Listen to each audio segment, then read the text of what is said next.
The irony was devastating and immediate. The same black man that Westfield Market had just banned from their store for acting suspicious was now the only thing standing between their staff and an armed robber who'd just demanded all the cash from their registers.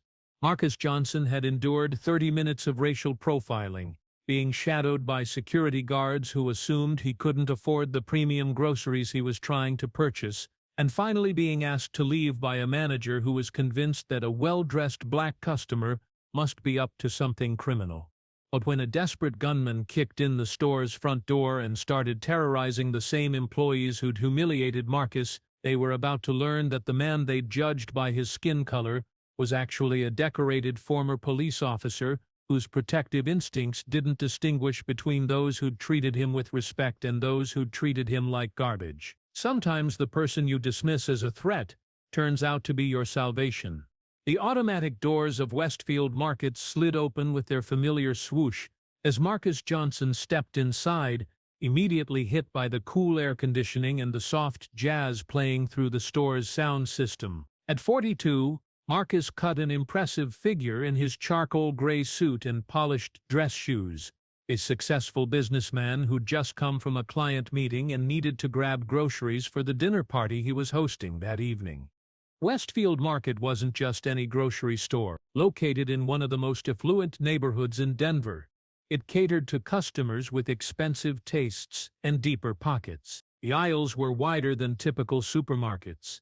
The lighting was carefully designed to showcase premium products, and the staff wore crisp uniforms that looked more like hotel concierge attire than standard grocery worker gear. Marcus grabbed a cart and pulled out his phone to check the shopping list his wife had sent him. Tonight's dinner was crucial.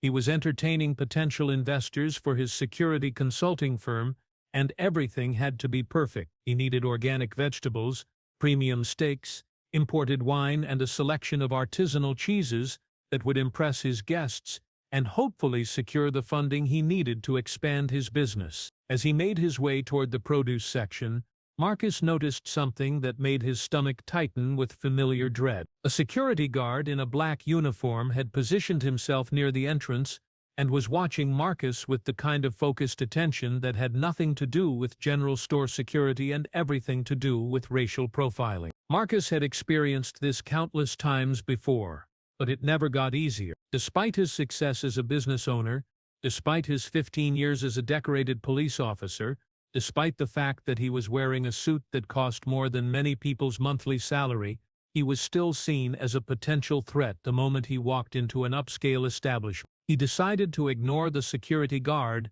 and focus on his shopping. The produce section was immaculate, with vegetables arranged like works of art under perfect lighting. Marcus began selecting items from his list: organic spinach, heirloom tomatoes, artisanal mushrooms, when he noticed the security guard had moved closer and was now pretending to straighten fruit displays, while keeping Marcus in his peripheral vision. "Can I help you find something?" The voice came from behind him, and Marcus turned to see a young employee with a name tag reading Brad, and an expression that mixed forced politeness with obvious suspicion. "I'm fine, thank you," Marcus replied calmly, continuing to select vegetables.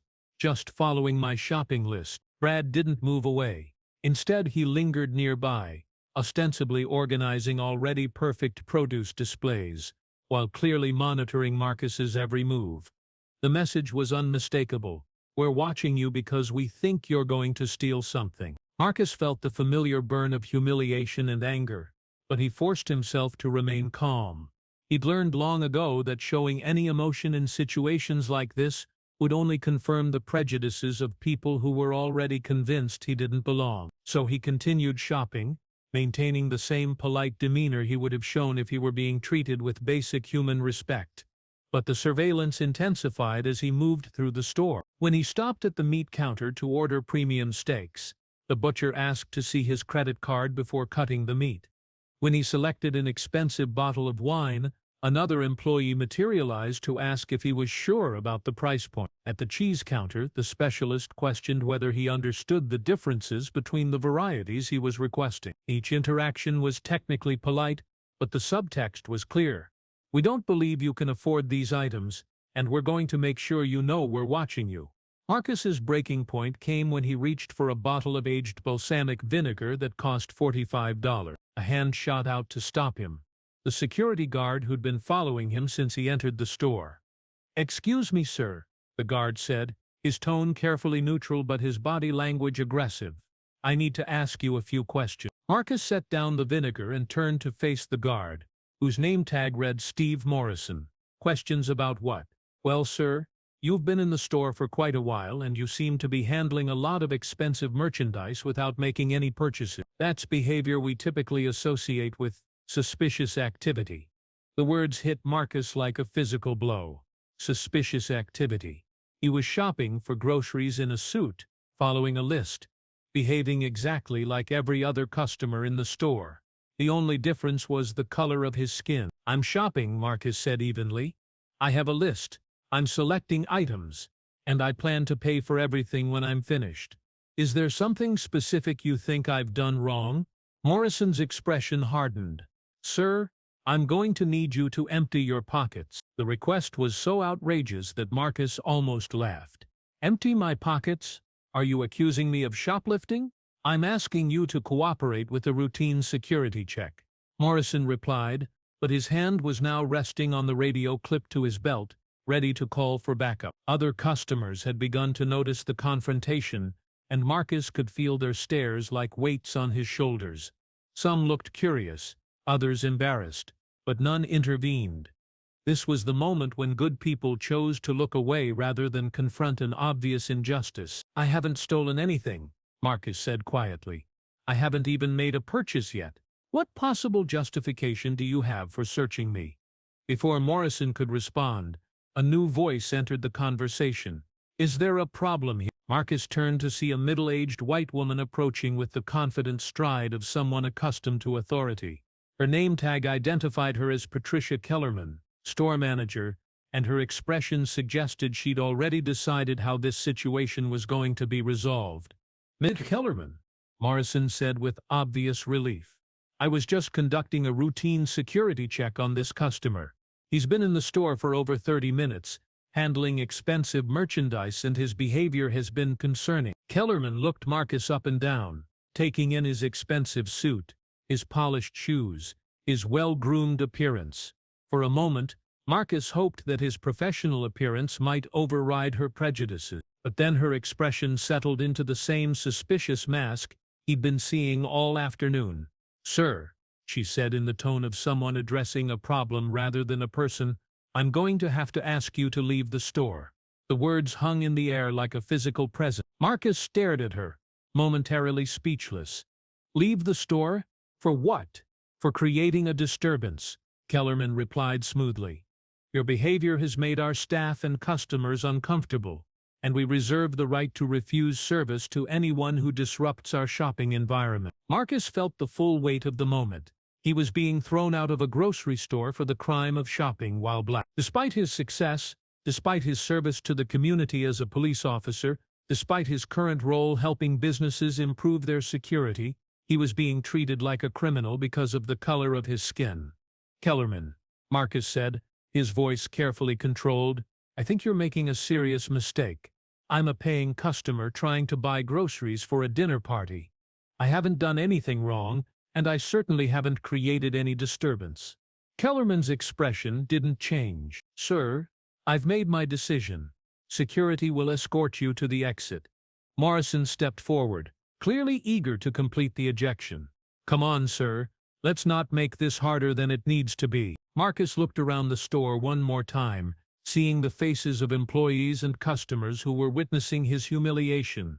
Some looked embarrassed, others curious, but none spoke up on his behalf. This was the reality of racism in America.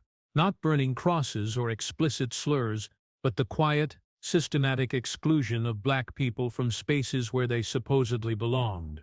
"This is wrong," Marcus said finally, his voice carrying the authority of his years in law enforcement. "You know this is wrong," but Kellerman had already turned away, and Morrison was gesturing toward the exit with barely concealed satisfaction. Marcus had no choice but to abandon his cart and walk toward the doors, his dignity intact, but his faith in human decency severely damaged. As he approached the exit, Marcus's mind was racing. He thought about calling his wife to explain why he wouldn't be bringing home groceries. He thought about finding another store and starting the shopping process all over again. He thought about the investors coming to dinner and how he'd have to explain the delay. But mostly, he thought about the injustice of what had just happened, and the fact that nobody, not one person in that entire store, had spoken up for what was right. That's when the gunman burst through the entrance.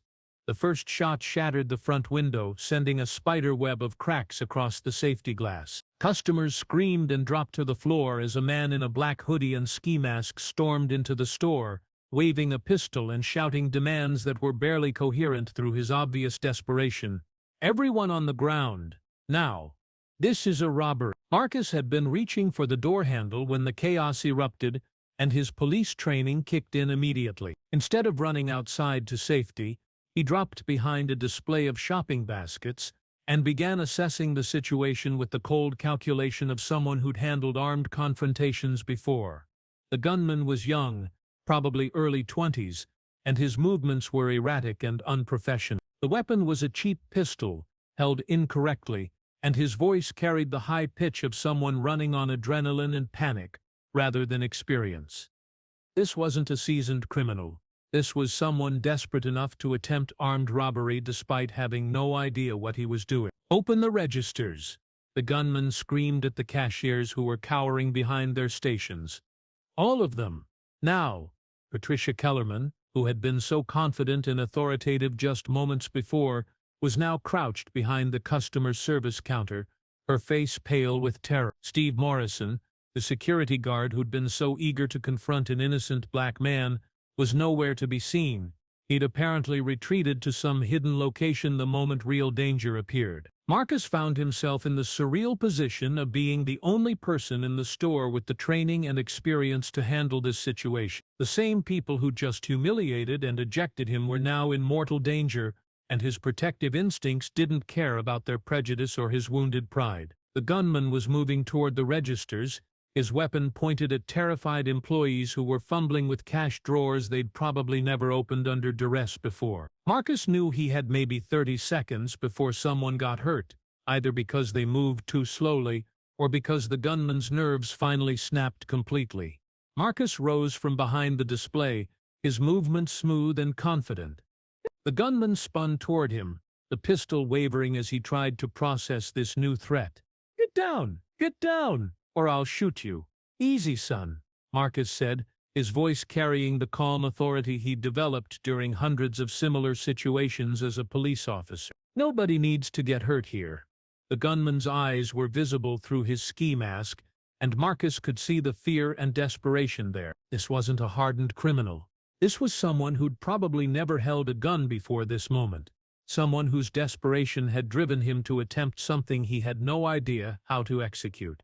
"I said get down," the gunman repeated, but his voice cracked, and Marcus could see his hands shaking. "What's your name?"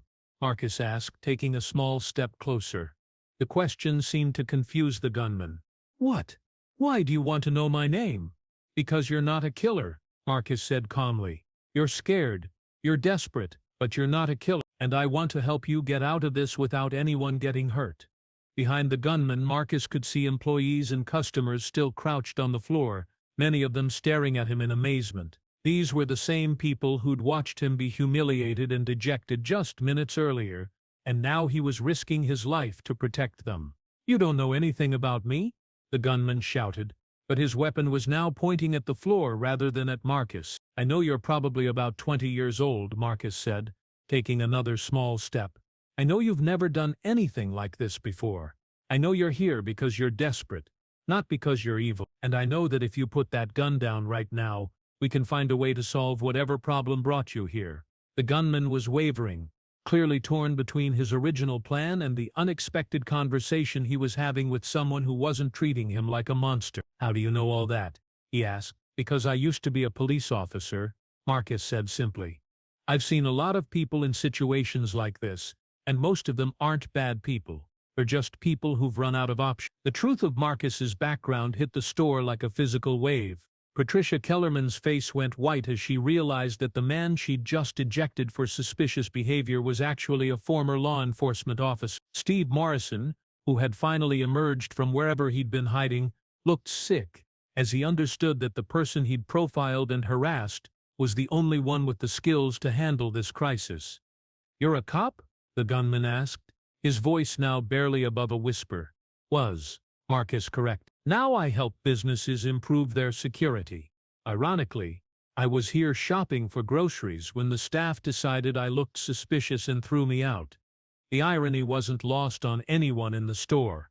The man they'd profiled as dangerous was now protecting them from actual danger. The person they'd treated like a criminal was revealing himself to be someone who dedicated his career to fighting crime.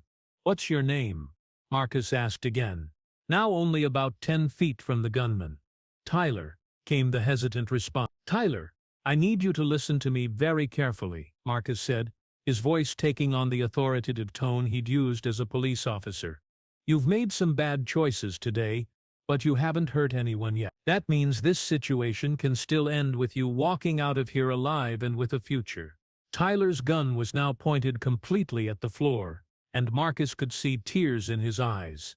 "I need money for my mom's medication. She's gonna die if I can't pay for her treatment, and I don't know what else to do."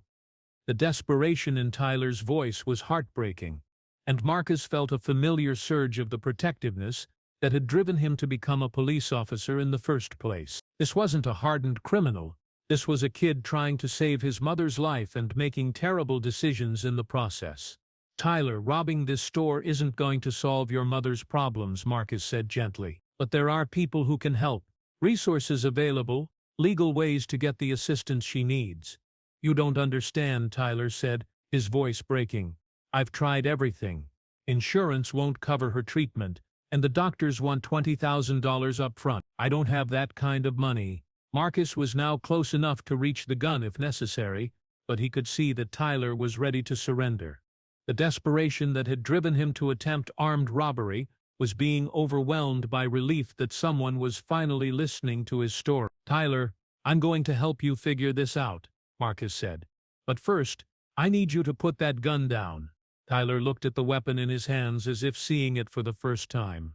Slowly, carefully, he placed it on the floor and kicked it away from himself. The moment the gun was secure, Marcus's demeanor shifted. "Tyler, you're under citizen's arrest for attempted armed robbery. You have the right to remain silent." As Marcus recited the Miranda rights he'd memorized 20 years earlier, Tyler offered no resistance. The young man seemed relieved that the situation was over, that someone was taking control, that he no longer had to pretend to be something he wasn't. Police sirens were already audible in the distance. Someone had called 911 during the confrontation, and Marcus knew that Tyler would soon be in the hands of the justice system. But he also made a mental note to ensure that Tyler got connected with social services and advocacy groups that could help with his mother's medical situation. As the officers entered the store and took Tyler into custody, Marcus found himself surrounded by the same employees and customers who'd witnessed his humiliation just 30 minutes earlier. The contrast was stark and uncomfortable for everyone involved. Patricia Kellerman approached him with obvious reluctance, her face flushed with embarrassment. "Mr. I'm sorry, I don't know your name." "Marcus Johnson," he replied evenly.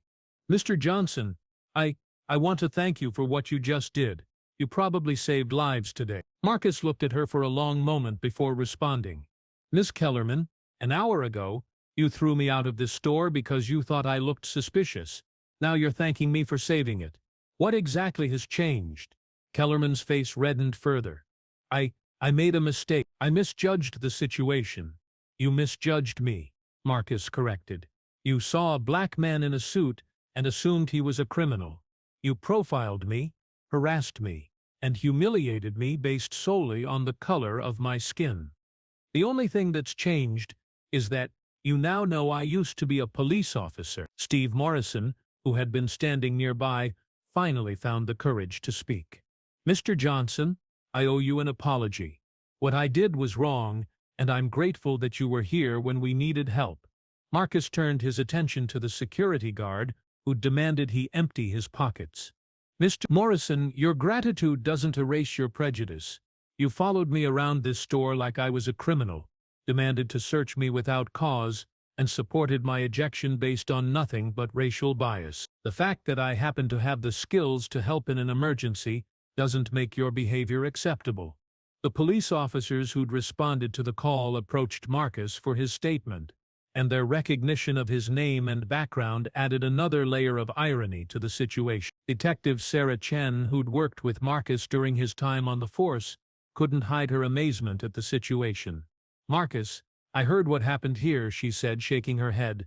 "These people threw you out and then you saved them." "It's what anyone with my training should have done," Marcus replied. "Personal feelings don't override the responsibility to protect innocent people."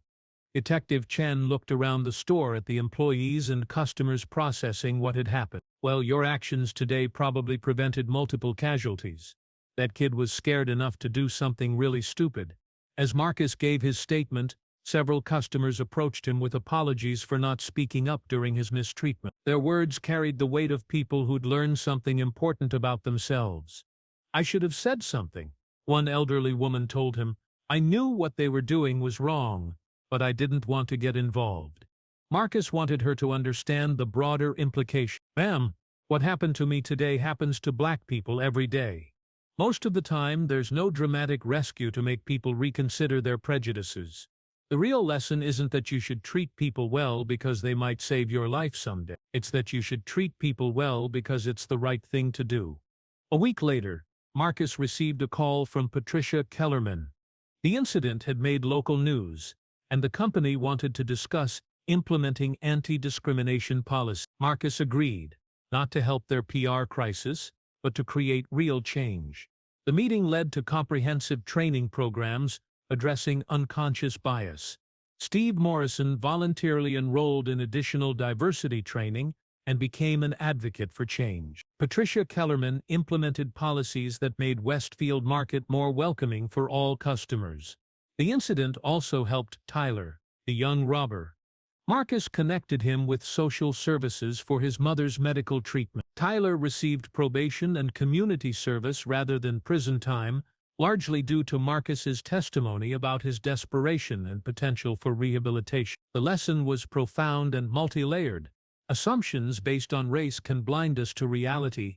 Heroes come in all colors, and sometimes the person you treat worst is the one who ends up saving your life. But the deeper lesson was about the importance of examining our own biases and treating everyone with dignity and respect, not because of what they might do for us, but because of who they are as human beings. The lesson was profound. Assumptions based on race can blind us to reality. The person you profile as dangerous might be your salvation. Respect shouldn't be conditional on heroism. Every person deserves dignity regardless of what they might do for you. Marcus's story became a reminder that heroes come in all colors, and sometimes the person you treat worst is the one who ends up saving your life. But the deeper truth is simpler. Treat everyone with respect, not because of what they might do for you someday, but because it's the right thing to do. If this story moved you, remember that change starts with examining our own biases and having the courage to speak up when we see injustice. Because being a hero is sometimes as simple as treating everyone like they matter.